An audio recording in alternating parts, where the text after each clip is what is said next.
fucking what's the word? Alfredo sauce and shit on. I'm like, just give me some pizza sauce. Yeah, I've never liked Alfredo. I don't want no Alfredo Eat that sauce and broccoli on that shit. I I've never want a liked pizza. Alfredo. If I want It's Alfredo, I do like me some broccoli. I like broccoli Alfredo. I don't want a broccoli Alfredo pizza. I want fucking pizza.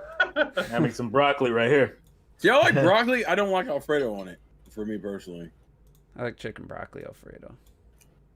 I've never had that. I don't mess with Alfredo. With some mozzarella on top, some breadsticks, good stuff. But anyway, what's up, everybody? Welcome to the food podcast. Everybody's eating. The food is loose. The food is loose. Let's go. So that's a good one. We got a lot to talk about. There was quite a few questions. It's just like I remember the days where we just could basically had nothing to talk about, but we just try to do the questions every week because there was nothing to talk about. But there's just a lot of news, a lot of stuff happens each week. I think it'll slow down once after Christmas. I think it'll slow down. But so those days will come back. Don't worry. Let's start with the game trailer show. Real quick. Oh, yeah. I don't care about. Play it. I see what you did there. I don't care about the winners or none of that. I just I tuned in. I was mad for 5 minutes of the pre-show because Sydney, what's her name? Sydney. She's on the IGN Daily Fix. I follow her on something. I don't know her name though. So cool watching that shit. And I just thought it was funny. They literally just rattled off like 5 awards before the show started, but then I turned it off. In a row. That seems to be a running thing. I absolutely turned it off, and then all of a sudden I hear, "Oh my God, Sephiroth for Smash!" And I'm like, "Oh yeah, they already did that." When they officially started, it was the first world premiere trailer, and I was like, motherfucker! I didn't think they were. So I jumped on Nintendo's thing, watched it, I was happy with that. Turned off YouTube, and then all of a sudden, "Oh, I think it's gonna be Perfect Dark," or whatever. I'm just adding to Robert's text. The Perfect Dark. So I was like, all right. I jumped on Twitch. Who's streaming the Game Awards? Girlfriend Reviews. All right, I'll watch it. And they were pretty damn funny. But I only watched up until the 35th anniversary Mario Symphony thing. So I didn't see anything after that. I heard about the Vin Diesel appearance in, was it Arc 2? Arc, no, technically it's Arc. That's really the only thing I heard about after the Arc animated series. Jesus, how is that? Oh no, how's that trash? That was so bad. So bro. I watched from the Perfect Dark announcement to the 35th anniversary, which I think was about an hour, but through a stream that Girlfriend Reviews, the Matt and Shelby that were watching it and cracking jokes and making fun of it. So it wasn't like I got to see a lot of the trailers, but also get some entertainment of them making fun of stuff. I would say, Juice, you watched the more interesting. You watch all you needed to watch, because literally, most people made the joke that once the Sephiroth reveal happened, and probably after maybe the Perfect Dark stuff, and even maybe there was some pretty cool trailers from what I watched. Trailers, yeah. I think the trailers were okay, but man, it felt like it was going downhill. But the show itself, the latter half, it's even more of a joke than it was last year. Yeah, I would agree.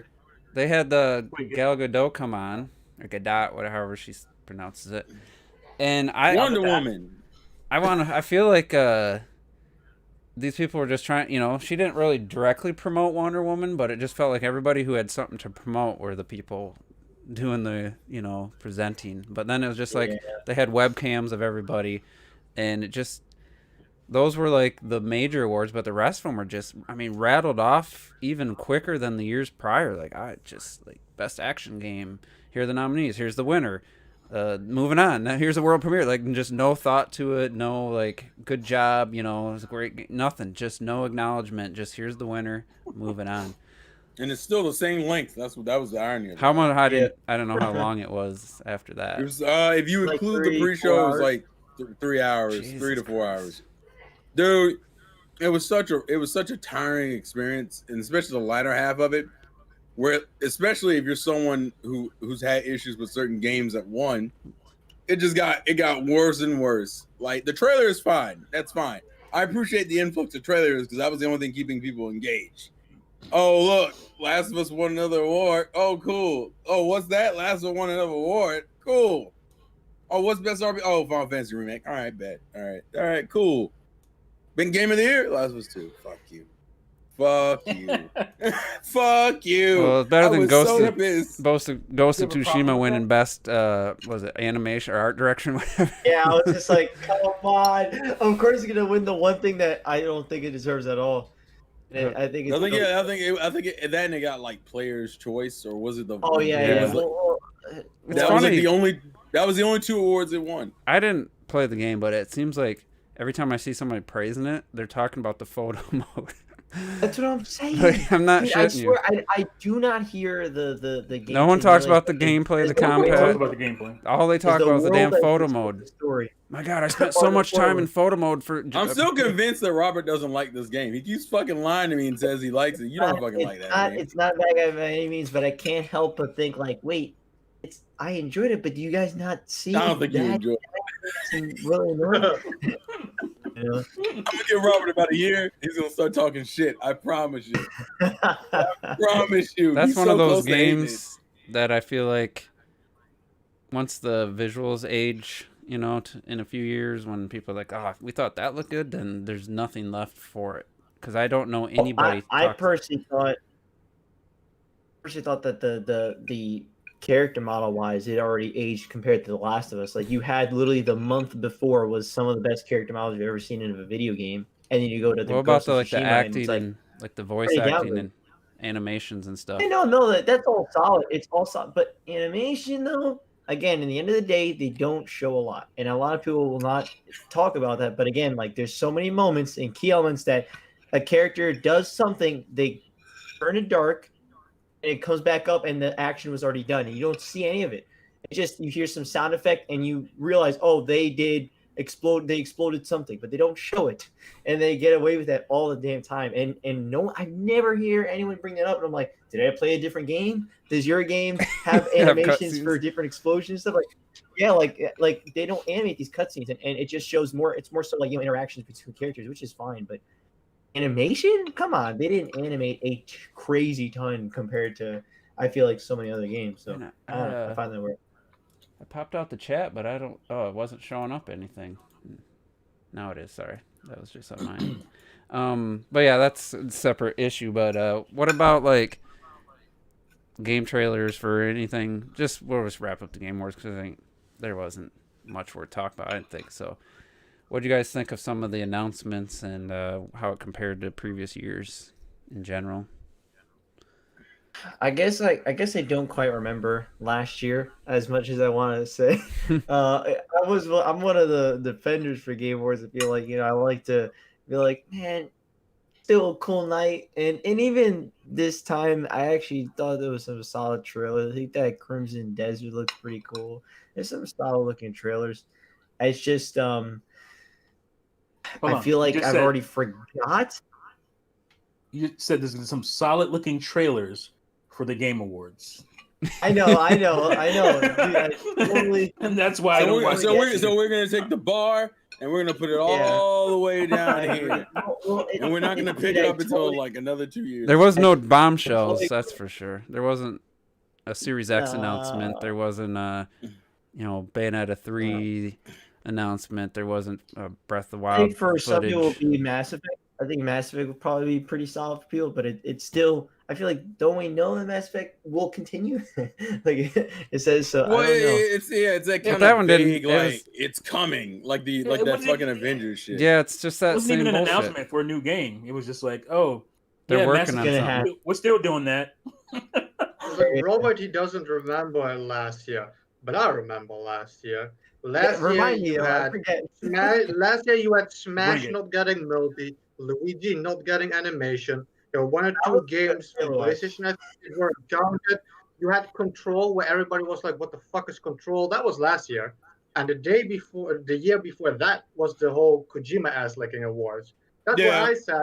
That's what I said. No, last year After was those 2 years, Kojima, Death Stranding. I'm not fucking watching the awards anymore, so I didn't watch it. Clock that in the chat was all like, "Oh, Smash reveal." I quickly went on the Game Awards to see the Smash reveal. I think I saw 1 or 2 trailers after that because I did see the trailer for Perfect Dark, and I turned it off again. I'm so glad I didn't waste my fucking time. Look, I can see the trailers afterwards. I don't need to see Jeff Keighley's fucking face in between every fucking trailer. That's what I'm saying. Exactly. That's What exactly are what I'm saying. You ain't got to sit there for 3 hours to watch trailers. You can just watch later at your own leisure. Yeah. The ones you want to actually watch. That's it. Yeah. Well, you know what really pains me though is I see Clocked you. it We too. see you, clocked it. Damn. Hey. Clocky's up in here. Hey. He's announcing himself. Hey. How about too late? He just How about really too late? wanted to talk about the Game Awards, so that's why he joined. He thought it was Well, I phenomenal. think the person that enjoyed it the most out of all was Clocked It, yo. I think As far as the trailers, yeah. well, I mean, but that was still part of the show, to be fair. And I don't know. For me, like I don't know about Trailers are not Yeah. part of the show. They're before you see Yeah. a movie, you watch trailers for a movie. You don't watch them in the middle of a movie. Yeah. Do you go? Nobody goes to the Golden Globes, the Emmys, or the Oscars, and be like, man, I can't wait to see movie trailers. No, I know, it's about the awards. So I know, I it's totally crazy. agree, but for them, it's not. But So just I think how gotta much kinda- better, how much shorter the show would be. Just take like 5 major announcement trailers, some musical It would be 10 performances, minutes. and then awards, and have it be an hour and a half, 2 hours tops, with the You actual don't make awards. enough money doing that. Have the awards actually mean something? Are these people paying Yeah. for the trailers? You think? Yeah, they're paying. These are ads. Yeah. Basically, yeah. These You're are- right. That's what I said last year before I said don't watch this shit, because I didn't watch it last year either. I said it's a scam. It is a money scam for Jeff Keighley and his cronies. That's it. That's all it is. So go I mean, ahead, come on, sorry. they're putting like fucking Jeff Keighley in Death Stranding. They're putting Death Keighley in fucking Among Us. It's like it doesn't need to be more obvious than that shit. It's What so are we doing? obvious. What are we doing? Are we hating on the Game Awards? What's going on? I mean, that's literally I would what's watch happening. it if it was about the awards, honestly, because I thought that 2 or 3 years ago, it was actually a good show. It felt like a legit Yeah, award exactly. show Yeah, with exactly. some cool announcements mixed in, some cool musical performances, and people genuinely excited about getting awards for their games. And then it just turned 3. I don't know if it was 2 or 3 The years ago. Kojima Take 2 Aspect years ago. Awards is when they started 3 years ago. spending more time around the awards than the awards. And remember, they did we're gonna now do like a best soundtrack, for example. Best soundtrack, these are the nominees, this is that. And then that was over, and it's like, okay, the best animation is that, the best jumping is that, the best platform is that. Okay, more trailers. Like Mhm. they don't even Yeah. go over the awards anymore. Yeah, you don't get to hear, like, you know how they do the little snippet of a game or a movie or music. You don't get to hit a little snippet to say, hey, this is for this guy. And they show the person excited, and that's what I Yeah. like about awards. Not I mean- blah blah blah blah blah. You won. Okay, now trailers. It was last year. Last year actually started off good. They did all the Game of the Year nominees with their music, and I think they did it the year before because I think God of War was in there, and they had this orchestra performing all these different, 2-minute clip, whatever you call it, from the games of the Game of the Year award nominees, and I was like, man, that's a cool way to start. And then it was just like, well, here's the award for best esports team. Here's the award for best esports coach. Here's the award for best esports event. And it's just like, and the winner is, and then the next award. It was just stupid. But Exactly. so let's talk about the Smash reveal, because I've seen a lot of Smash reveals since Brawl, and for me personally, I didn't even make it through the reveal. As soon as I saw who it was, I was like, God damn. Oh my tried to God. watch it a few more seconds. I'm like, I just don't care. I turned it off. Like, I just didn't I care. feel like seeing Mario And I die. hear a lot That of was pretty people intense. raving about like the CGI and stuff. I was like, we've seen Smash trailers with that awesome CGI. Yeah, I would say this, to me, it was kind of a different level for me personally. So it was like better than Joker, because Joker, I was so mad at him Well, being Joker's in there. He wasn't didn't even- deserve to be in there. Joker will always still, to me, be one of the most what the fuck moments, because that's one of the few announcements I was completely floored. It's the only announcement in Smash where I was literally for a loss of words. I literally didn't know what to say. And Byleth with another one. It's like, I don't know who this character is. She looks like a cool character, but I have no idea. So I mean, obviously, what's his name? Sephiroth. Yeah, I always want to say Are you syphilis. joking? I always want to say. I'm not kidding you. I always want to say It's Terminator syphilis. juice. It's Terminator juice. What you expect? I've never played a Final I Fantasy feel game in like my they're life. like, no, T, what's gonna happen? Give Juice about 5 years. He's gonna come into the podcast. guys, heard about this new game called Final Fantasy VII. You Yeah. guys ever heard of that? I mean, literally, his name was new to me on not new. I've heard it once or twice in my life, but it's to actually have to pronounce it for me was the first time was Thursday, where I had tried to look at his name and pronounce it. I guess you didn't know who it was when the music came on. In the music meant nothing. I recognized him because I watched Terrell play Kingdom Hearts 3 quite a bit on his streams, so I recognized him from Final Fantasy. Oh, no, you recognize Kingdom Hearts. It's funny because go ahead. If it wasn't for Kingdom Hearts, I might not have known the IP he was from. I think it was me and Rob. Were on Hangouts. You know, I think we're like just going back and forth with each other. I was just like going, oh my god. I saw that and I was like, oh, this must be good. It kind of made me want to watch, but I said, nah, I'm gonna go back to sleep.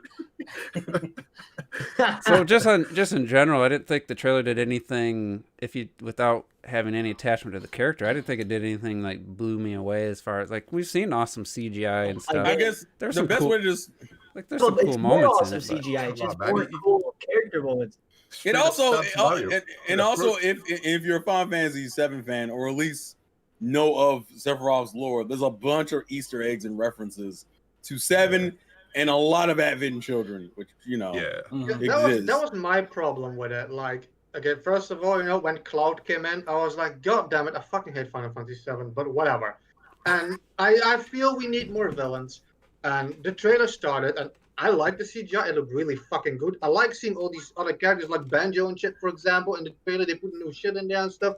Look fucking amazing. The second the music started, I was no fuck. Okay, we need more villains. But I think Sephiroth is the most over fucking rated character in the universe of fucking everything. I can't stand this character. But it's like it doesn't hit me. And then the trailer comes on, and then the trailer goes from the Smash stuff into the Final Fantasy shit, and you're basically seeing Final Fantasy Advent Children over again.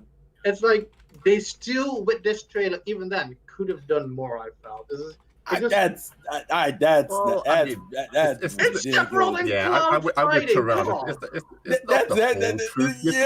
You're bullshitting. It's like the last part of the trailer where they really focus on the last battle with Cloud fighting Sephiroth. They even quote the same lines from fucking Advent Children. God, bro. Yeah, Sakurai be standing for Advent Children. Yeah, you can tell that's the version. I tried watching that movie, by the way. I think that's the version they want to do. I tried watching Advent Children.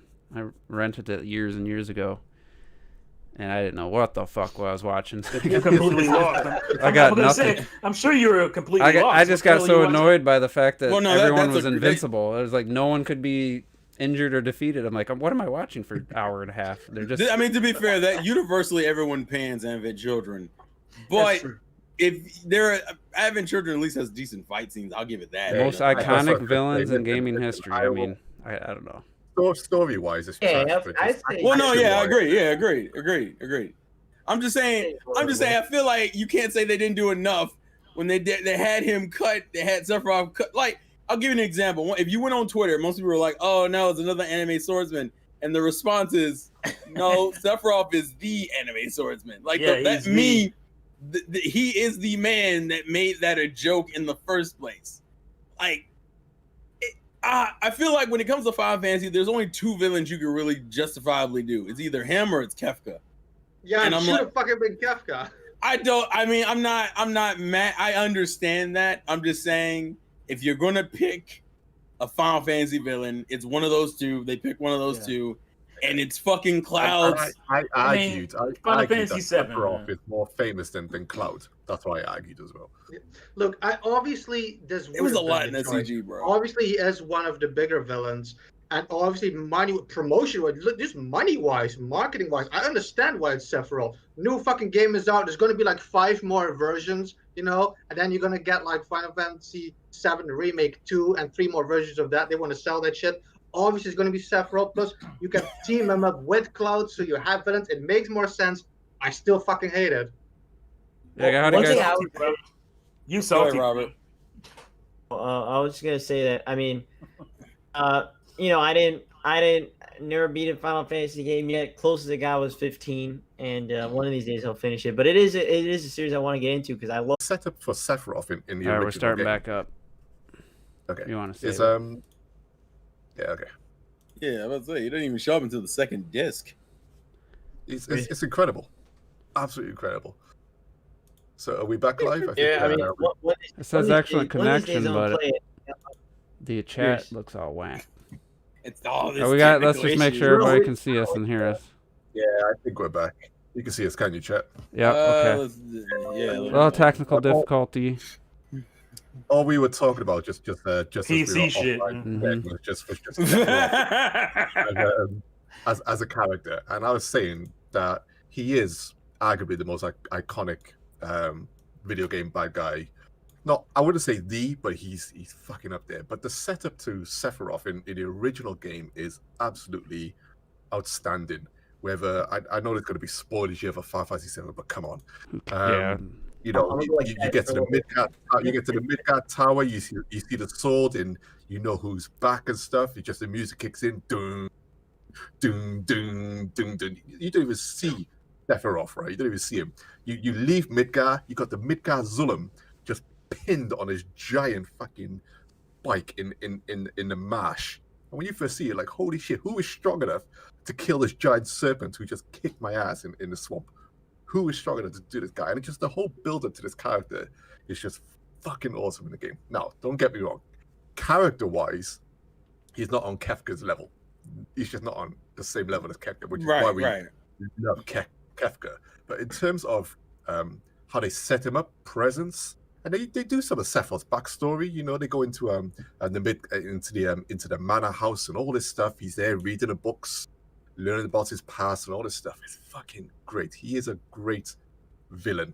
I He's think just not- half of his legacy is based only because he kills a character. If he wouldn't have killed the character, half of the people wouldn't have fucking cared about Yeah, him. but you could argue that. You could argue that's Final Value is Fantasy. the legacy. You could argue that for Final Fantasy 7 in general if you wanted to be that. Are you trying not to I spoil did it, it. by the way? I mean, Yeah, listen, just to give context. I was trying to. Just to give 30 context. goddamn years almost. To be I fair, because I had just finished the game like a few months ago, and so I've had that experience, and I recognize it's. I feel like it's one of those villains that even if you don't necessarily like him, you can respect it. You could respect why he's there. It's not like Joker where motherfuckers were like, "Who the fuck is this, and why?" But like Sephiroth, when you saw Cloud or Sephiroth or both, whatever, you immediately went, "Okay, that's square. That's it. That's what you get." That and Sephiroth at least is the most infamous of the villains. Yeah. So what do you guys feel about just in general though, taking a third party character and having two from the exact same game represented? Because that's definitely a first for Smash. And before getting in, characters from other. Well, I mean, once again, I think it shows the power of Final Fantasy 7, and I defend that game. Some people have gone back and chew it out now. It's slow, it's turn-based combat, it's all this stuff. I don't want that game. I'll defend that game to the death. I'll defend it to the death because it achieved what it achieved for a fucking good reason. Because it's a great goddamn RPG, and I love the shit out of it. Okay, and, I mean, don't get me wrong. It's not my favorite RPG, but it deserves its accolades. Deserves them. Shut up, Retro. I don't care what you're doing. I'll just share a quick He story. always wants to run his fucking mouth. I'm gonna share a quick story. I started work in 1998. I don't remember when the game came out, but I was 7. Had to be around 97 to come out. 97. And so I started working with this guy, and he's a bit of an odd guy, wife and kids, and so he was selling a PC. It was the very first PC I had. It was trash, but I mean, for like $200, whatever. So as I'm driving to his house, he's telling me a story. He's like, "Yeah, I just bought a PlayStation not that long ago." He's like, "I saw the commercials for that Final Fantasy 7. I thought, man, those graphics are unbelievable. I can't believe that the PlayStation can do graphics like that." He's like, "I turned it on." And he's like, saw what the actual game looked like. He's like, "I turned that shit off. I haven't turned it back on since." And he's like, "I haven't played the PlayStation since."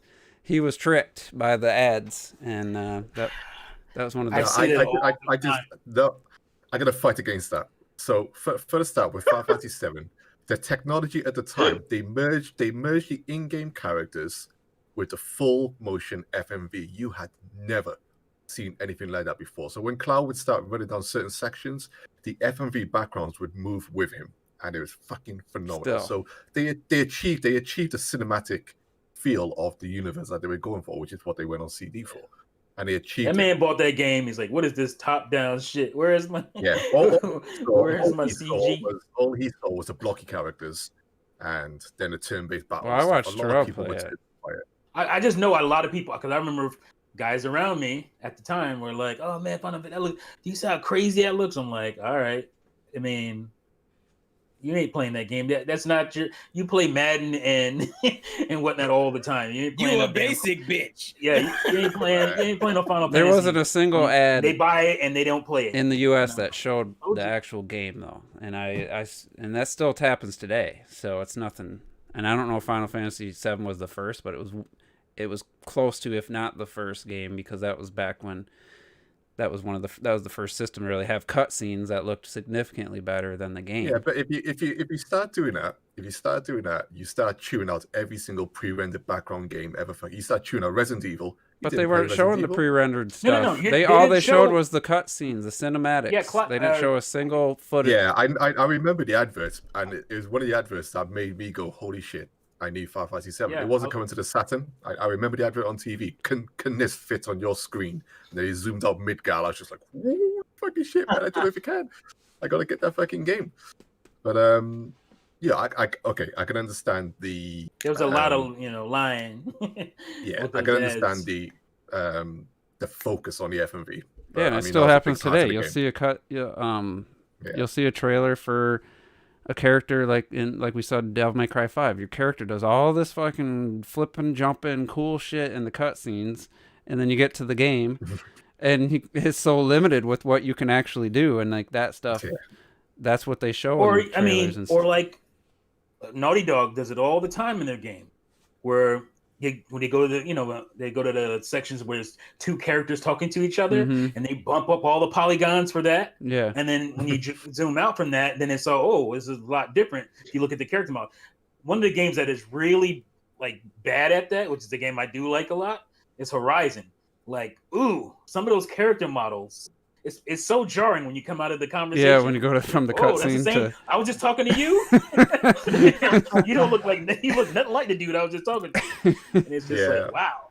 I think we were a lot more. I mean, obviously, we were a lot more forgiving back then in terms of trailers and stuff. Yeah, I mean, well, as a gamer, that was back in the era. Yeah, I mean, that was back in the era when you looked at FMV and you were like, "Fucking hell!" I remember the intro to Sonic Adventure. Even when I watched the Sonic Adventure intro, the FMV. Just I see the FMV, the CGI blew my ass away, and I was just like, "This is fucking incredible." Well, he went from just that era. But you knew what you were getting, like this. Like we both knew what we were getting with Final Fantasy. Like, but there's a bunch of people who never played a Final Fantasy in their life, and all they saw was those CG cutscenes, and they thought the game was gonna look like that. Oh my god, PlayStation is killing everything.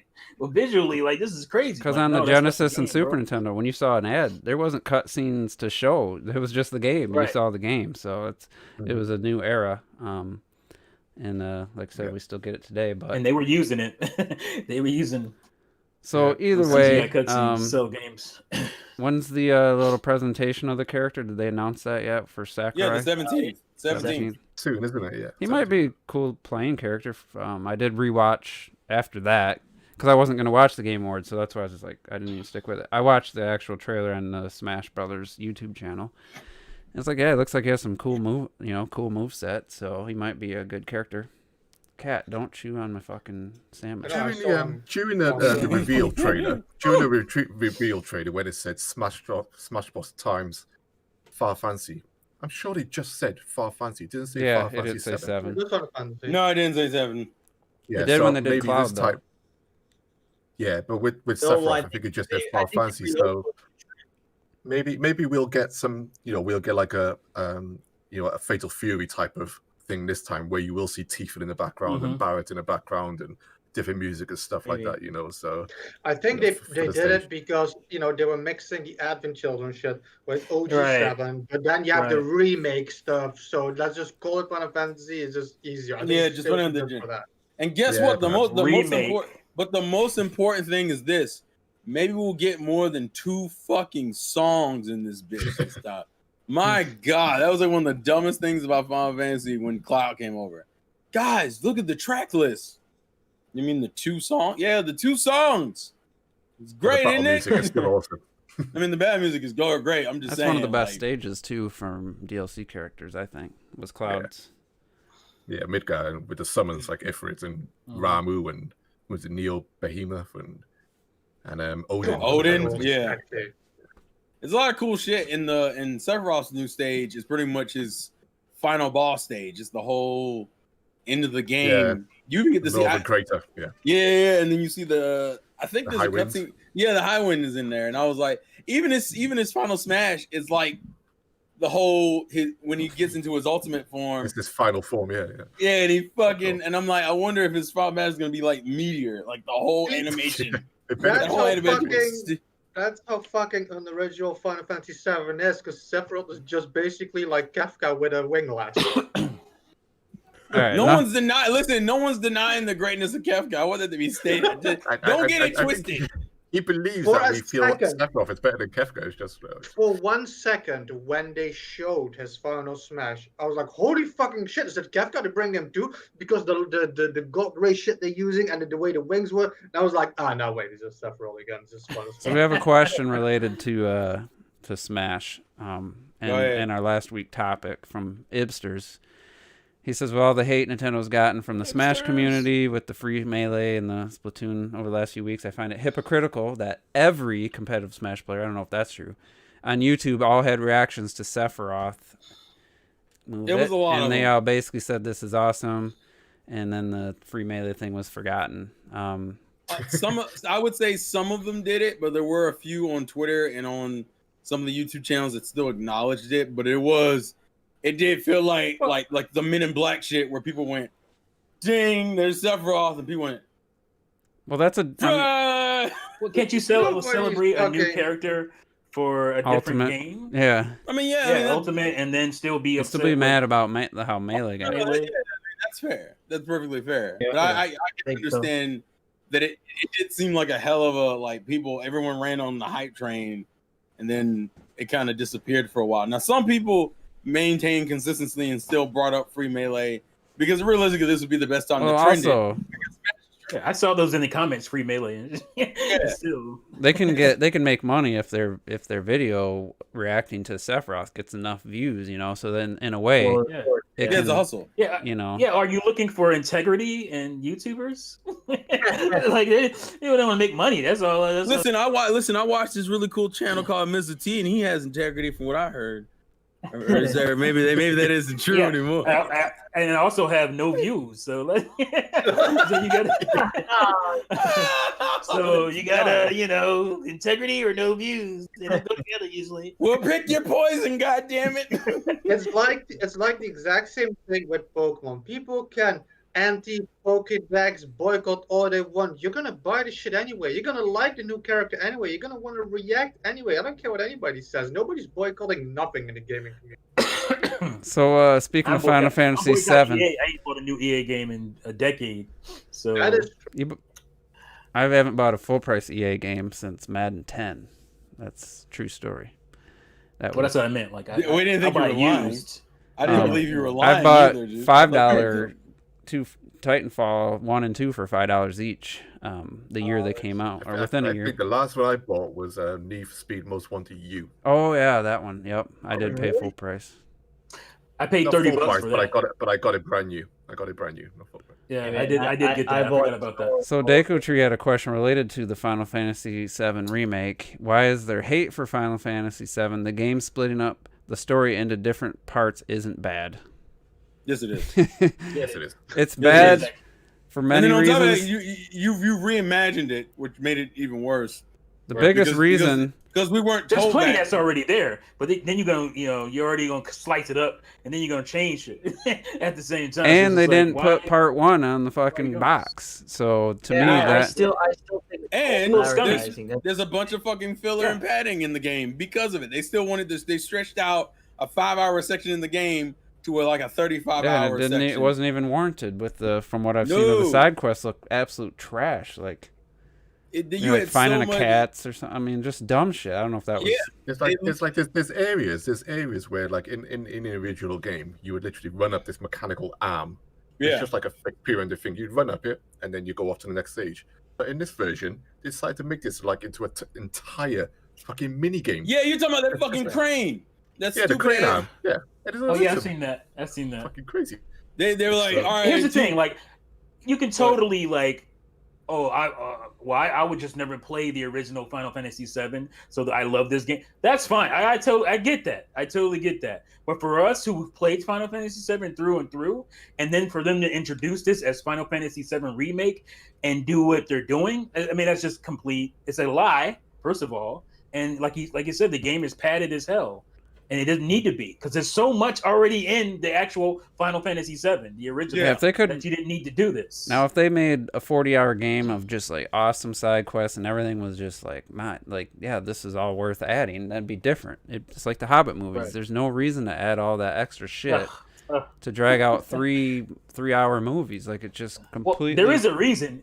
It's this. Yeah, That's the reason. it's just stupid. It's The always weird, been. thing bad about, reason, the weird but- thing about Final Fantasy VII is that the Final Fantasy VII fanboys, they expect to see the exact same fucking story just looking really fucking sharp, and they just didn't get that. No. Yeah. It's And the a problem different is, game, so. and the problem is that you wouldn't know that if you were a fan and you bought this game day one. There was no indication that this was going to be a reimagining of the story. It wasn't until you got to the latter end of the game, like the last, I think, hour or two. Oh, what the hell is this? Why is Sephiroth here? We shouldn't be seeing him yet. Oh, what the fuck were these little ghost heads walking around changing quote unquote fate and shit? Oh fuck, Zack's alive. That make no fucking sense. It's almost like they couldn't believe. Well, I mean, maybe this shows the power of Sephiroth once again. It's almost like they couldn't believe they couldn't sell the first part of the game without including That's what I the think. biggest Yeah, villain yeah. I mean, that's of, fair. of the game. You know, I feel like Square's been like that. That's in totally general. what it is. Yeah. They should just they should whatever. I don't We know what just- the we next just part of the nonsense, game but, is, yeah. but they should have included the It- next it- part. It's whatever with the game, but when you tell fans Final Fantasy VII Remake, is it wrong for people to expect Final Fantasy VII Remade? I mean, like, Yeah. it's in the goddamn title. It's And not you my want to talk? fault. We're that talking you about that didn't guy I was telling you who didn't know what Final Fantasy VII was. Is tricked by the commercials. Well, there's a lot of people who just see Final Fantasy VII Remake in the store, don't watch, videos on YouTube. They just game. Exactly. Probably like, oh shit, I love this game when I was a kid, and pick it up thinking it's the full game. I mean, I don't know how often that happened, but I guarantee it happened to somebody. The funny thing is, as well, is it that happened where enough, they for sure. went with the remake, where the remake finished, you literally see Sephiroth in the next town. You leave Midgar, you went to the next town, and you have Yeah. this whole backstory thing, and you see Sephiroth there. So if they wanted to, that could have been the end of that first part. They could have kept the story pretty much the same, and then ended on that Sephiroth high.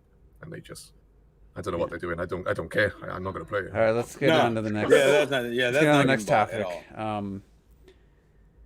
And we're gonna get right into the cyberpunk stuff because there's a lot of Oh stuff to god. talk about, and You guys told me we're hating before. I also want to bring up, the fact I had the title for a little bit, just about cross-gen games in general, but it's just too hard to ignore the cyberpunk, which I said gamers getting cyberpunked in Nice. 2021.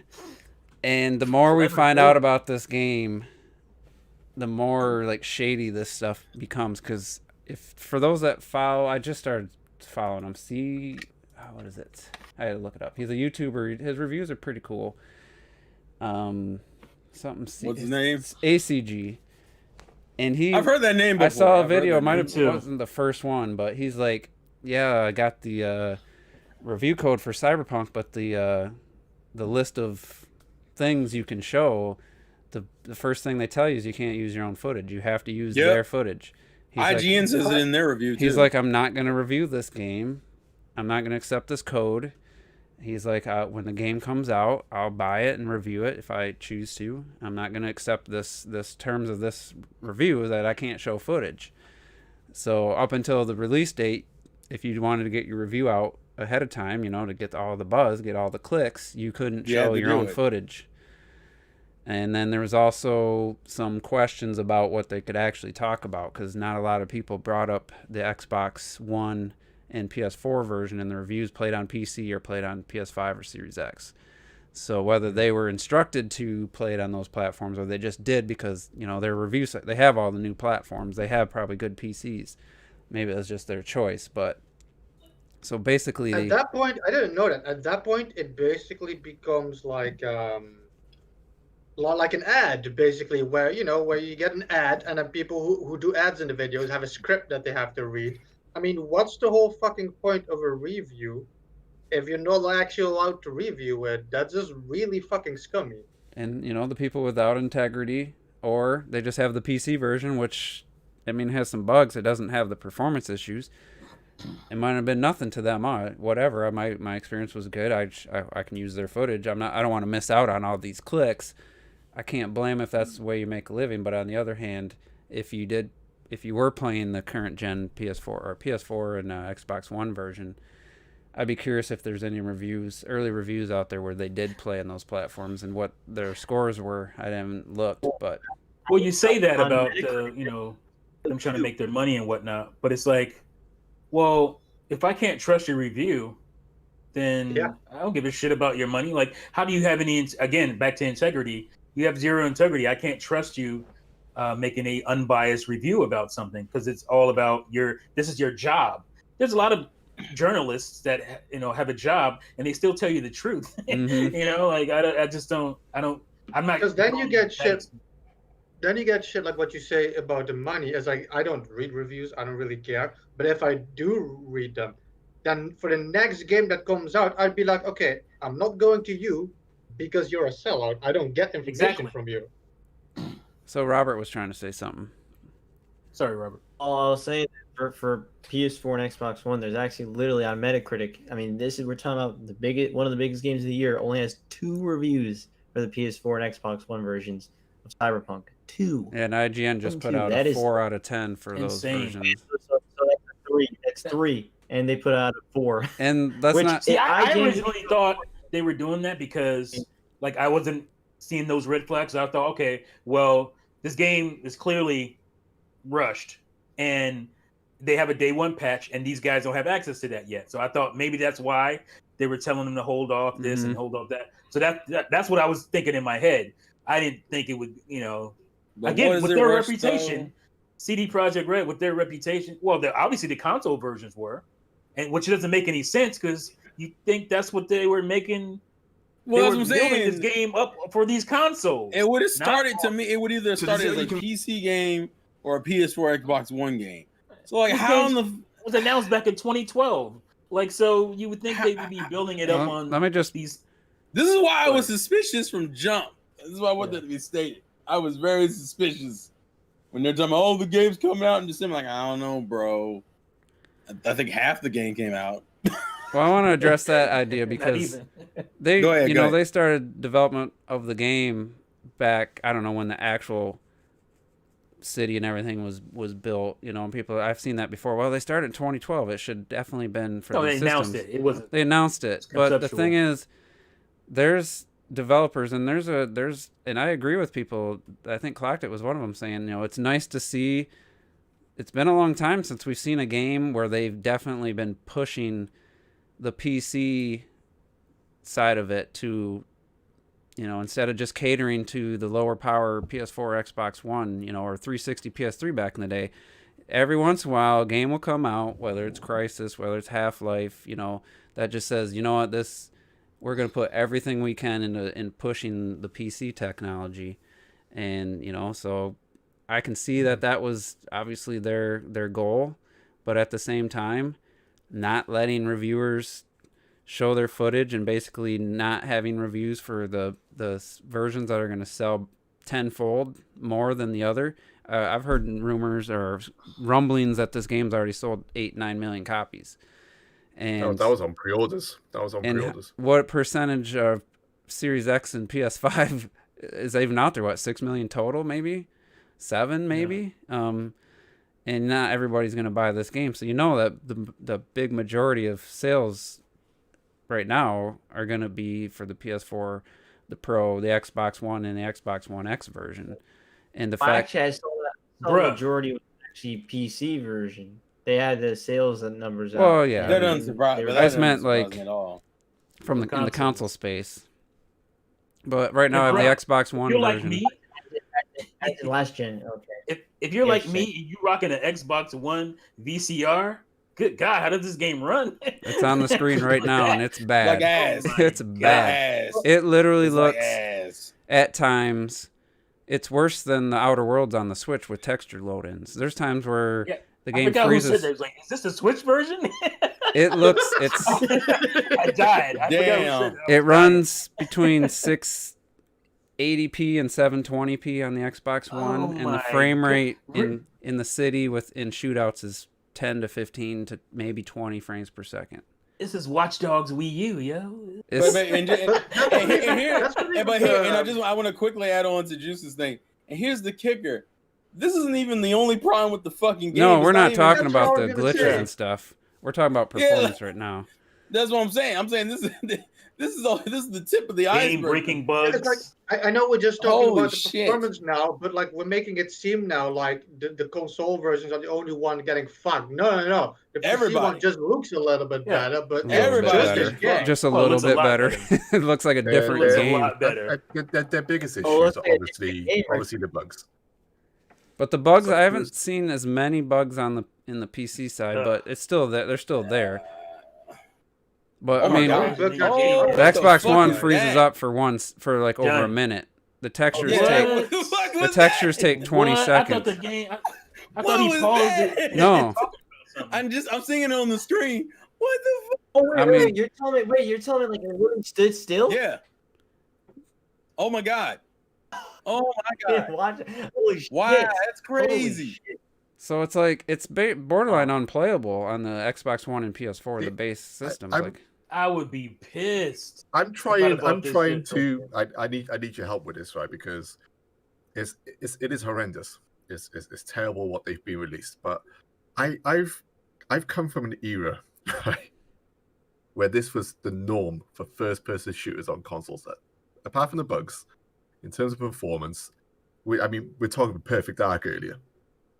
yeah, you're talking about Perfect Dark on N64, the PlayStation N64. 1.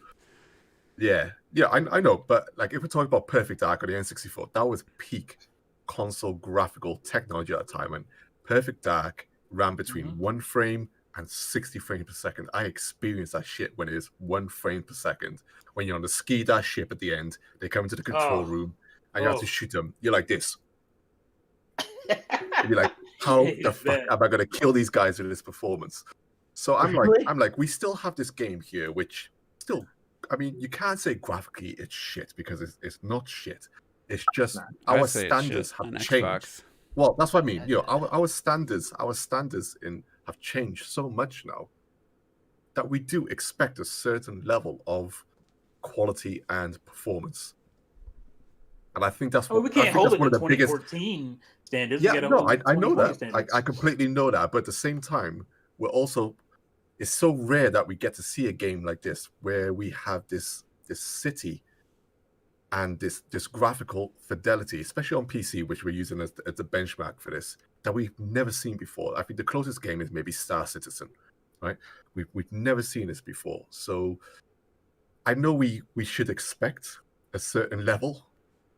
I feel like if the performance was trash, I think we wouldn't be hating on it so much. We'd be hating on it, but it's also it's a combination of the performance and the bugs, and obviously them saying that this version is fine, go and buy it type of stuff. Yeah. All that I know you Yeah, for like me- playing devil's Yeah, for me advocate. mostly. You always like doing that, Clark. Wait, Right what? now- Whoa, come What? on. Who? Are you saying that? Who's What? talking? Mr. I'm Devil's saying that Advocate himself. right now. I'm saying that because he's always the super positive one. That's what I mean. He's always super positive about fucking everything. The problem isn't that this is what Oh, that this is what it is now. The problem is this is not what we've been sold on, what they've shown, and then they hid all the console shit, and nobody knew They what showed it a was. little bit of BS footage. So the problem isn't necessarily that there's no. I'm always the one who says like, dude, Mega Man 2. People go like, yo, it goes sometimes in 10 frames per second. I used to say, man, but that's like slow motion when you're a kid, you know. Yeah, I love that slowdown. This game was sold as being like absolute next gen graphics, amazing fucking world and shit, and they literally knew that it wasn't. They knew that it wasn't. They knew that this is what it was. They had this whole statement where they say they knew that this is what it was. That's really the problem. Yeah, and that I mean, apologies. this is Watch Dogs all over again without us seeing, actual console footage. That's all this is. It's the same thing. At least Watch Dogs, or at least Cyberpunk, the PC version, if you got a good PC, it delivers what they showed. There's no version of Watch Dogs that delivered what they first That is showed. true. Even From a the PC version of gameplay Watch Dogs standpoint, from visuals, anything trash. wasn't even close. That But was a big. it's just funny because even the Xbox One X version, which they try to push the resolution up, has massive dips. But I mean, it's pretty much in gunfights and stuff. It's basically hovers around the 20 frames per second, but it's not a smooth. It's 20. It's jerky because of all the whatever it's trying to do, the way it renders, plus all the bugs and stuff. This game just is one of the worst examples of a game that shouldn't. I mean, it's the best example of a game that shouldn't have been released. Like Miyamoto always said, you can about the delays. I forget the exact quote. Something to do with a bad game. The game is eventually. A delayed game can also be good. It'll just win Best Improved Game in Game Awards. Yeah. Next year. Most improved game. People are like, oh yeah, I agree. That's great. It's great. It's great now. So then- just like No Man's Sky. I see. Yeah, it's like. Right. Yeah. But one thing people don't realize, and we can jump back and forth between Cyberpunk and other stuff, but this happened in 2014. Am I wrong? I mean, that's what's gonna happen. The same thing happened in 2014. It was actually worse. To a cross-gen game. Let me bring it up, even though the stream almost crashed when I was playing the video footage for too long. But Damn. Shadow of Jesus Mordor. Christ. Shadow of Mordor God. released in 2014. Most people just we thought don't it was do- an Xbox no, One and we- PS4 game. No, it released on 360 and PS3, and it was worse performance-wise than Cyberpunk I did is. not know that. I did not It- know that. That's bad. All right, if anybody who's watching the I stream remember right that. now, I'm watching it. look at the PS3 frame rate. It sticks at 14 to 15 frames per second. I'm waiting for the lag to catch Xbox up. 360's 18 to 20. The visuals look like a Wii game, not even exaggerating. It looks fucking terrible. Let me bump the quality. It's at 720s. But Games look. it looked I so already have that bad commercial right now. that it was like, I don't. Oh, what the fuck? God, it's, yeah, YouTube's not, or my internet Oh my. must be down a little bit because it's already telling me the connection's slowing down. So, but Oh, wow. just look up the footage. Yeah, it looks like I'm looking at what you had up here. That's Look up ridiculous. full screen footage of just the PS3 version. You wouldn't believe that they released that game, and they did, but it wasn't. It didn't have the hype of Cyberpunk 2077, so not too many people even knew about it. Like, wow. and that was 2014, so it wasn't. It was the following year after the PS4 and Xbox One came out. But all I heard was a bunch of people who loved that game on their next gen systems back then.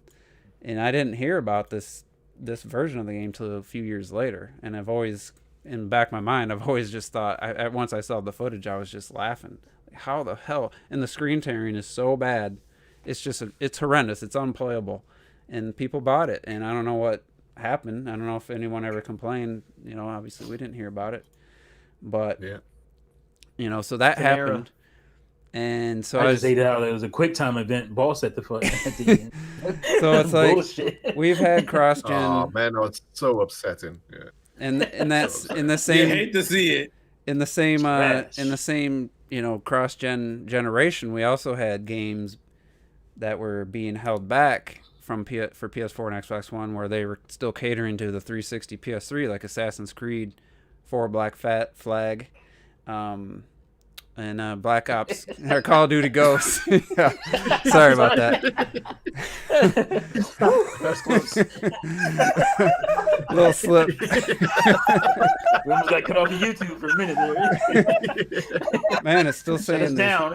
Try to sit there with a straight face, bro. I tried to. This slip of the tongue. It happens. Your tongue gonna get you fucked up. Yeah, it was- But either way, Call of Duty Ghosts basically didn't take advantage What was of the other game? didn't take advantage of the PS4 or Xbox One at all. Like they just were the 360 PS3 versions were great. You know they were fine, and then they bumped up the resolution a bit. But Call of Duty Ghosts looked like absolute trash on the Xbox One and PS4 compared to what other games look like. So that's where the previous generation held back the current or the next generation. And then Shadow of Mordor is an example of the opposite. And I think Cyberpunk's same as Shadow of Mordor. It's just unfortunate, they don't want to give up those sales of all those people that own those systems, but at the same time, it has no business being out. And so I just want to talk a little bit about cross-gen games getting affected, positive or negative. And I gave a few examples from Nintendo, which they've done it with a few Zelda games, where Twilight Princess, they did the waggle.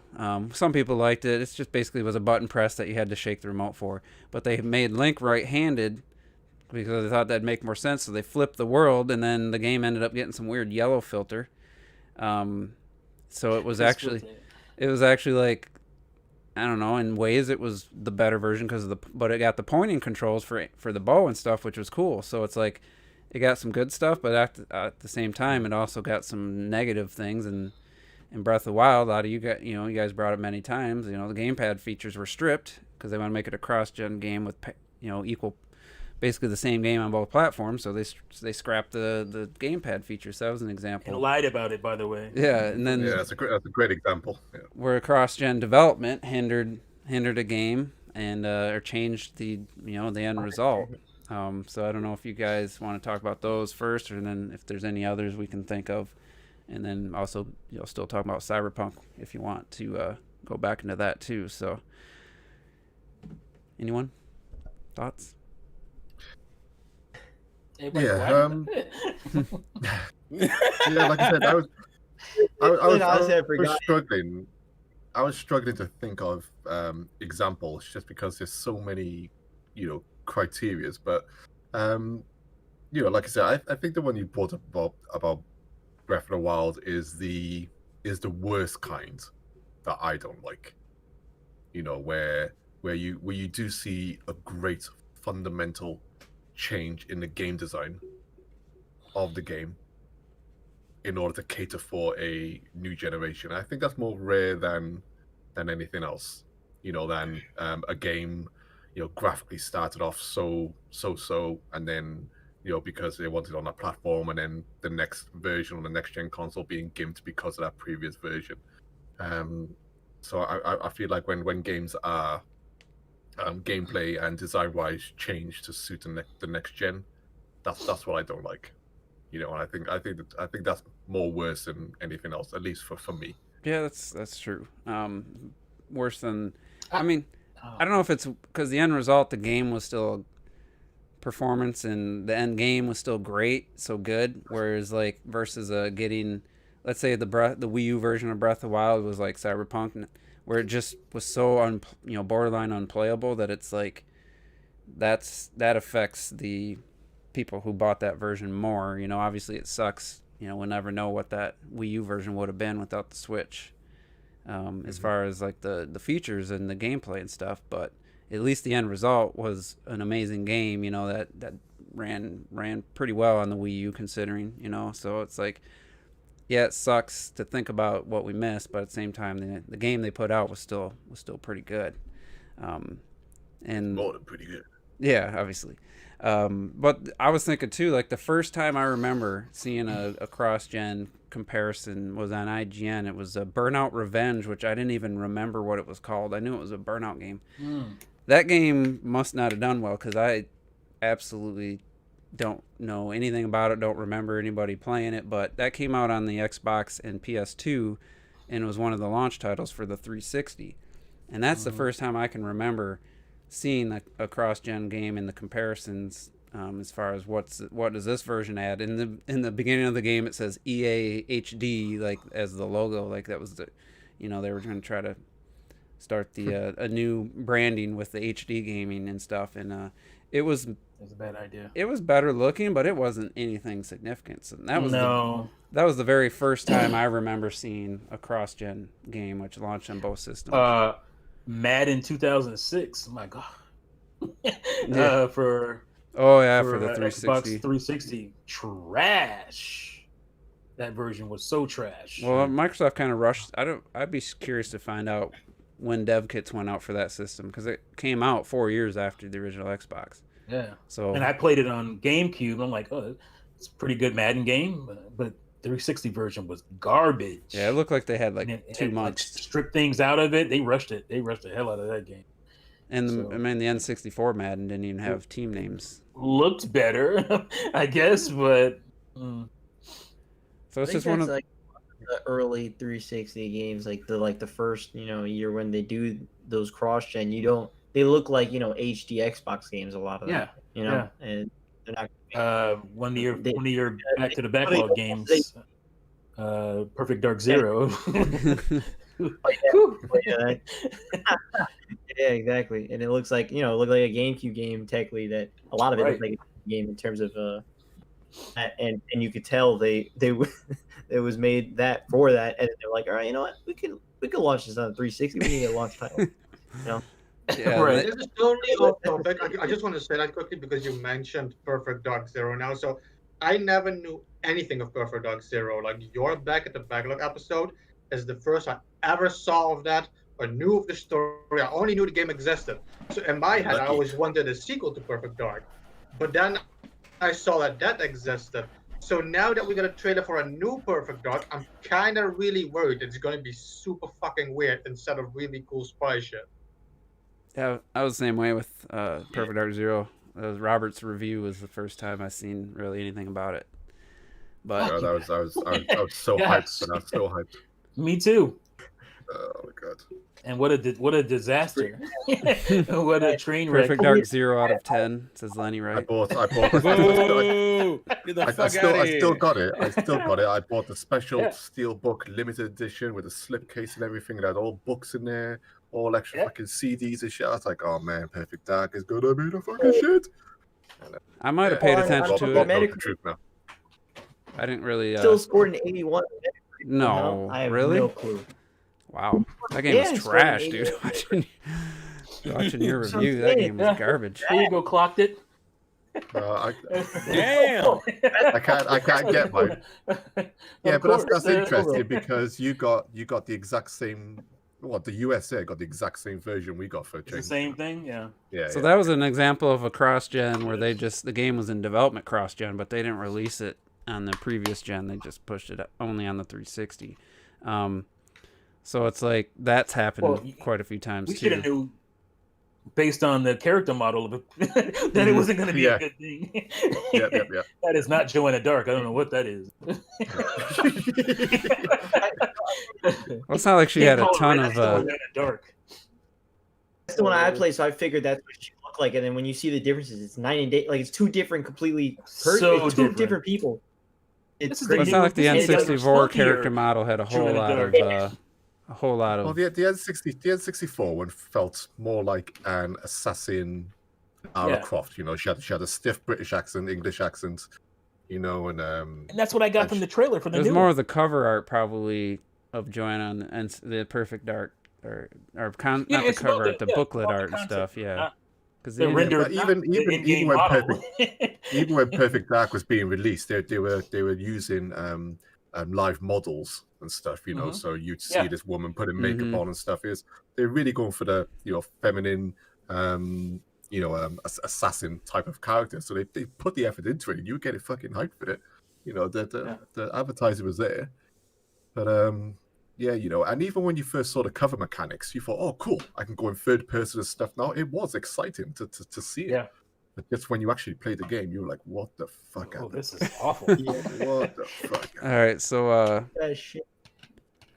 just getting back, we actually didn't really talk much about Cyberpunk and the bugginess of it. I mentioned a little bit, but and Retro brought this up. One of the first people I saw mention this. You know, if this was Bethesda, you know, there wouldn't be as many people making excuses for this game. There's a lot of people making excuses And I for some of these. tweeted, Brian Altano made a comment about how unacceptable it is, and there's 4 people just in his tweet defending this for the just dumbest reasons. Let me read.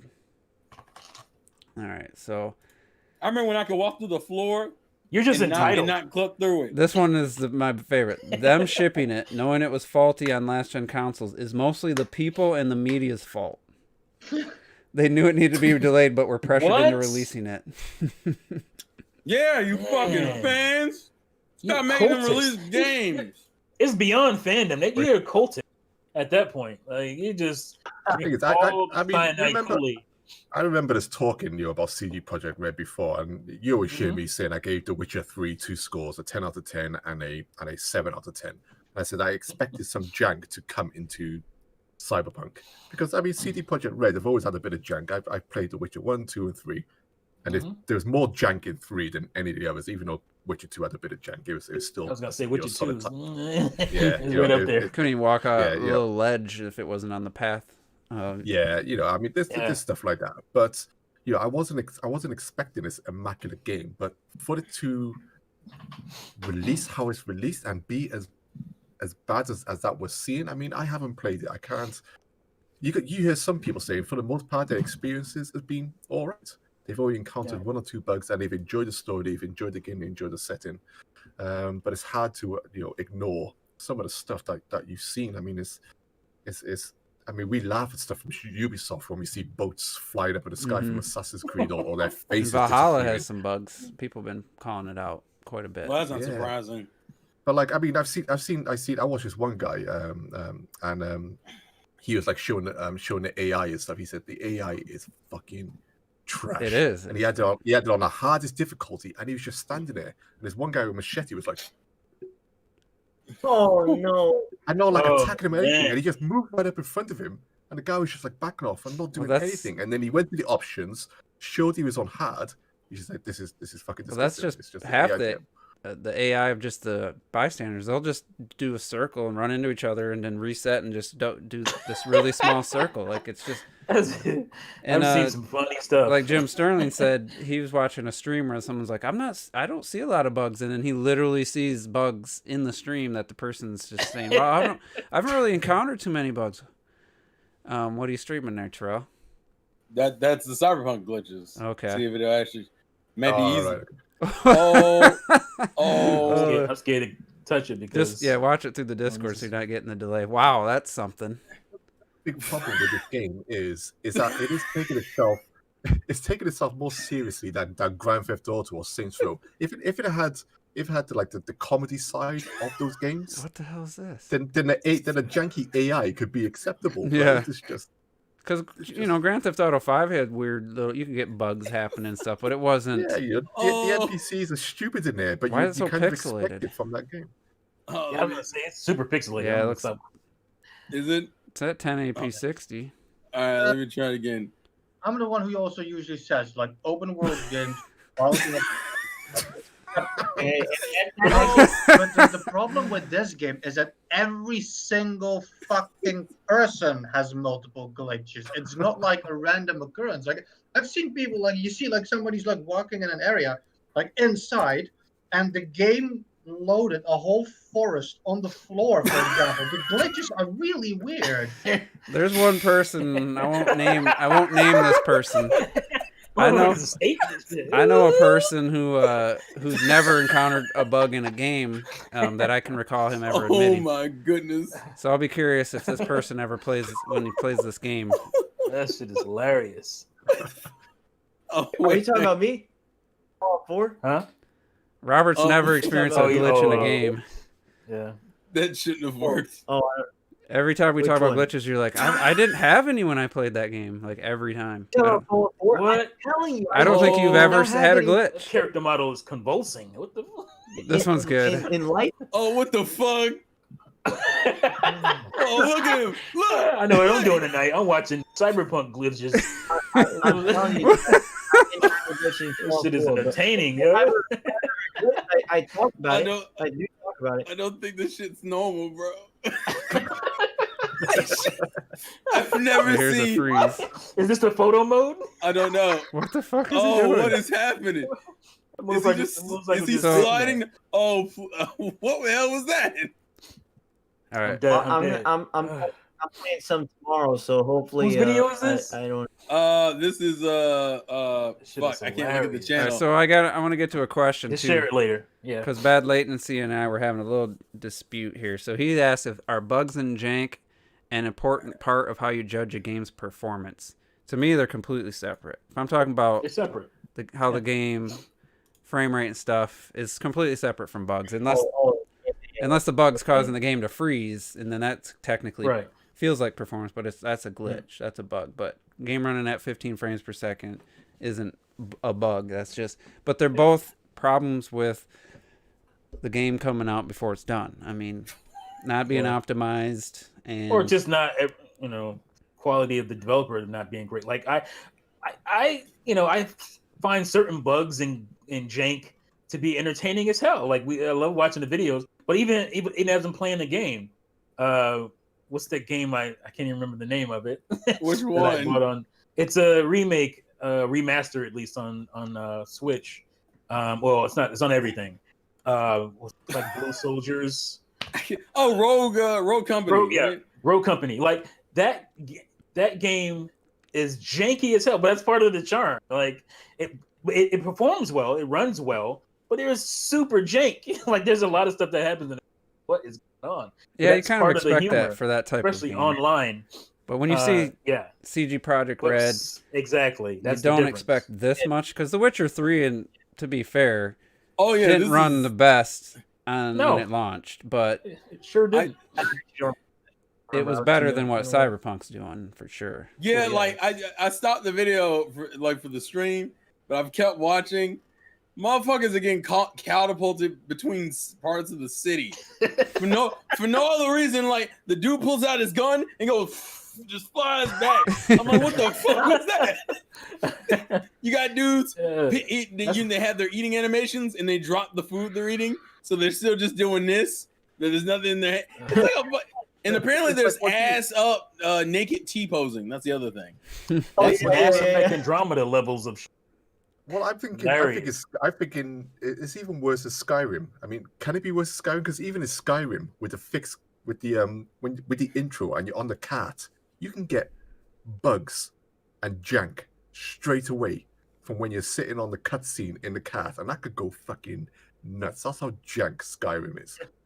But this game seems on another level where, like we said, it's almost affecting every single facet of thing. I mean, it's like we saw a cutscene with a guy in a car just then, and the gun's going through his head. Mm-hmm. Why is a cutscene? He's like, hold on, that's a cutscene. I got something for you. I got something for you. Yeah, why is a cutscene of a character so broken? And I think it's obviously in the background that they've just the way they designed every single character and every single item is so separate that even when they got to the cutscenes, all these things are just completely separate entities that need complete coding by themselves.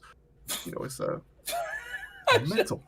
I can't watch this right now. I mean, isn't CD Projekt Red's studio like over 1,000 people now? I think I said they're the size of like the Assassin's Creed team. They suddenly became bigger money wise than Ubisoft. That's how big that company became off one game. And let's not act like it's just the programmers, here at fault. It's because I work for a company where these idiots in suits make these decisions, and us regular workers are just immediately know this is going to backfire, and then they do it, and then it backfires. I guarantee you, there's people, programmers, or even their managers are probably like getting the word, yeah, we're going to delay it, but. And they're like, this is the state of it. Well, we'll delay it a month. And they're just probably like, no. And I was going to say that this is probably barely the fault of the developers. No, it's just all because one of the things that was one of the big quotes that came out of the delays for this game is we're not delaying it again, even if you have to. So that sounds corporate to me. That's not what a developer would say. And then who developers, published it? they want to spend as much time as they can on it. Yeah, the publisher. I think Warner Brothers. Was it Warner Brothers?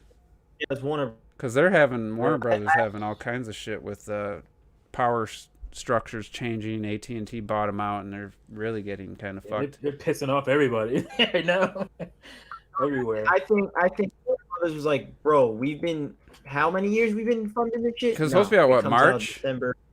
Supposed to be out, earlier this year, like April. Yeah. Well, first it was last year, November, wasn't it? Initially. Yeah, last year. Last year. Then they've delayed it to March, and then delayed to this November. I mean, honestly, probably needed another year from what I'm seeing, which is insane if you think. Or about just it. say, you know what? Sorry, PS4, Xbox One. This is gonna be PC first, PS5, Series X second, and then maybe. It's such a big game. I'm wondering if it should have been early access. That's what it feels like. It's early access. Built it up over years and years, because that's what you had with Star Citizen. It's what you get with a lot of these. But is it that big? Because I've heard people, reviewers saying it's pretty linear. It feels linear in a lot of ways. Yeah, like people's issues. People's issues aren't just with the glitches. Yeah, the core game itself seems a little iffy. It seems rushed. Some people say the options isn't as deep as it was advertised. I've heard people say. I heard that once you actually get into the nitty gritty, that dialogue and all that is really fantastic. Yeah, I heard that too. Yeah. Well, I heard the dialogue. I'm talking about like the actual the dialogue, the story, the pacing, and all that gets a lot better. Really, really in depth. That's what I heard personally. I've been reading a couple. I watched girlfriend reviews. The boyfriend Matt been playing it nonstop, and he's just like, my only complaints are, I wish I could do this, I wish I could do that, but he still loves it. But he does feel like it's not a real complaint. He was kind of joking, but he wishes there was more things that he could do, or he's looking forward to them adding more stuff to this world. Yeah. So it's like, and that's what I said. That's what I said to myself after seeing these reviews and see people talk about the game. It's like, I'll be waiting for the Game of the Year edition before I even come close to buying this game. Yeah. But apparently, the Stadia version Game of the Year didn't even make well. Game of the Year. Stadia is an option for people if they really want to play this game. You don't want to go out and build a $2,000 PC.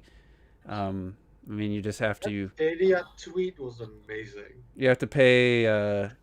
You could do the free trial. You have to buy the game, but I mean, it's way cheaper than if you really just wanted to play the game right now. It seems to be a pretty good version of it. It's an option. But it sounded borderline illegal. The tweet from Stadia or something that I read was something like, "Hey, you know where the game does run really well on Stadia? Download it in." Or something. Damn.